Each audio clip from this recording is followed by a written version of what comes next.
দাবিটা হলো জাতীয়করণের। হঠাৎ করে এই দাবিটা কেন? হঠাৎ করে না, আমরা এটা দীর্ঘদিন থেকে দাবি আদায় করে আসছি যে আমাদেরকে শুধু আশ্বাস বাণী দিয়ে এসেছে, কিন্তু তারা আসলে বাস্তবায়ন করে না। এই জন্য আমরা ডেট করে ফেলছি অলরেডি সবাইকে, যে যেভাবেই হোক আমাদের দাবি বাস্তবায়ন করতে হবে। তখনই আমরা চলে আসছি যে আন্দোলন আমাদের বাস্তবায়ন করতে হবে।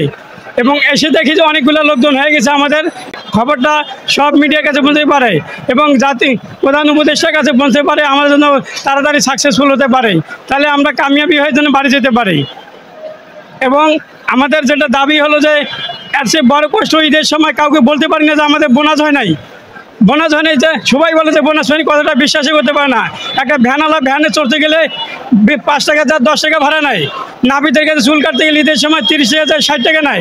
কিন্তু আমরা এমন অসহায় তাদের কিছু বলতে পারি না, যে চাকরি করি অথচ বোনাস পাই না আমরা, কিন্তু তাদেরকে দিতে হয় বাধ্য হয়ে দেশ।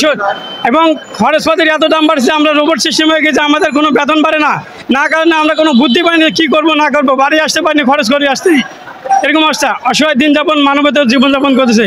তাই বলে আমি বারবার রিকোয়েস্ট করবো আমাদের চাকরিটা অবধির জন্য জাতীয়করণ করে এবং আমাদের সুখী কামিয়াবি স্ত্রী পুত্র নিয়ে পরিবার সুখী নিয়ে সুখী বসবাস করতে পারে। আপনাদের চাকরির বয়সটা কত?